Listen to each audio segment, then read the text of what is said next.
देखिए, जो म्यूज़ियम्स में और आर्काइव्स में जो लोग काम करते हैं और जिनकी सक्सेस स्टोरीज़ हैं, तो उनमें आप एक चीज़ कॉमन देखेंगे कि ये पोज़ीशंस जितनी भी थीं, they were not just jobs for them, it was their passion.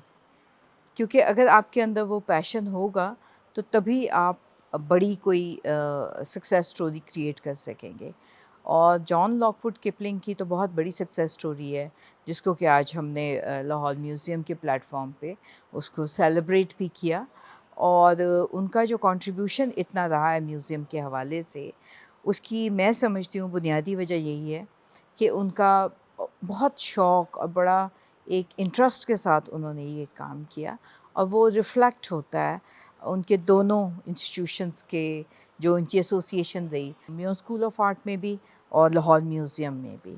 और उसके अंदर जो उन्होंने एडिशंस की, इनोवेशंस की, चीज़ों को फाइन ट्यून किया, ये काम जो है वो खाली तनख्वाह या नौकरी पे नहीं होता। ये मैं आपको अपने पर्सनल एक्सपीरियंस से बता रही हूँ। इसमें आपका शौक़ हो, तो फिर ये काम यकीनन होता है। अब इसमें एक और एंगल ये भी आ जाता है कि since he was part of the colonial system, तो जॉन लॉकवुड के साथ हमारा एक लव हेट का भी रिलेशनशिप है। अगर जो उन्होंने बहुत कुछ यहाँ पे कंट्रीब्यूट किया, इंस्टीट्यूशन को इस्टेब्लिश किया, लेकिन उस इंस्टीट्यूशन की जो इस्टेब्लिशमेंट है, उसका प्राइमरी बेनिफिशियरी जो है, वो ब्रिटिश राज था। अगर हम इस गलतफ़हमी में या खुशफ़हमी में मुब्तला हैं कि ये लोकल लोगों के लिए किया गया, तो इसको ज़हन से निकाल देना चाहिए। और उसके बाद ये भी कि being the curator of the museum, इनके पास जितने आर्टिफ़ैक्ट्स आते थे, उसका एक बहुत बड़ा हिस्सा जो है वो इंग्लैंड पहुंचाया जाता था। बल्कि कुछ लिखने वाले तो यहाँ तक लिखते हैं कि जो बचा-खुचा होता था, उनको हिंदुस्तान के म्यूज़ियम्स में डिवाइड कर दिया जाता था। तो अगर हम इस एंगल से देखें, तो फिर तो कुछ क्वेश्चंस रेज़ होते हैं।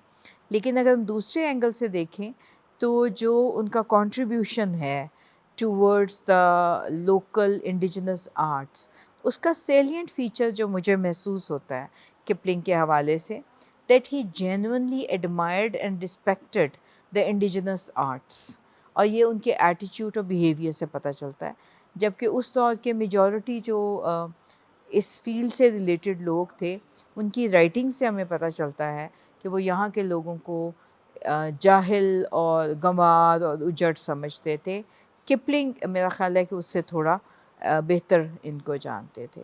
लेकिन इसके साथ-साथ फिर ये भी आ जाता है कि जो करिकुलम उन्होंने म्यूज़ स्कूल ऑफ आर्ट में इम्प्लीमेंट किया, हमारे आर्ट्स की जो एक डेप्थ थी, जो उसमें सिम्बोलॉजी और स्पिरिचुअलिटी इन्वॉल्व थी, और ये चीज़ें, आपका चाहे वुडवर्क है, चाहे आपकी काशीकारी है, चाहे नक्काशी है, मिनिएचर है, हर एक में एक एक कहते हैं ना कि सुपरनैचुरल एक एलिमेंट, सुपरनैचुरल जिन भूत वाला नहीं, बल्कि जो आपको स्पिरिचुअली प्लीज़िंग करे और कहीं आपको सैटिस्फाई करे, वो जो प्रीडोमिनेंट एलिमेंट था हमारे यहाँ, वो हमारा गुम गया। और इसको जब इन्होंने क्राफ्ट डिक्लेयर किया, हमारे यहाँ कोई क्राफ्ट का कॉन्सेप्ट नहीं था। जो लकड़ी का दरवाज़ा बना रहा था, वो भी क्रिएट कर रहा था। जो काशीकारी कर रहा था, वो भी क्रिएशन थी। और उसमें ये सवाल नहीं होता था कि ये कोई कम स्टैंडर्ड का काम है। तो वो जो एक आर्ट और क्राफ्ट की लाइन ड्रॉ हुई, वो उसी दौर में ड्रॉ हुई। और वो इतनी स्ट्रॉन्ग लाइन हुई ड्रॉ कि आज तक हमारे यहाँ जो लकड़ी का काम करने वाला है, उसको हम थोड़ा निचले तबके का ख़्याल करते हैं, और जो पेंटिंग करने खड़ा होता है, तो उसको हम कुछ आला और अल्फ़ा समझते हैं। लेकिन साउथ एशियन आर्ट्स के अंदर इन दोनों कामों की इक्वल वैल्यू थी, और इन दोनों कामों में कभी भी फ़र्क नहीं समझा गया था। तो Lockwood Kipling, good and bad, both elements are there, but I think उनका अच्छा काम जो है उसको अप्रिशिएट करना चाहिए। और जहाँ कहीं पे कुछ हम जिस चीज़ से इख्तलाफ करते हैं, उसमें बेहतरी की कोशिश करनी चाहिए।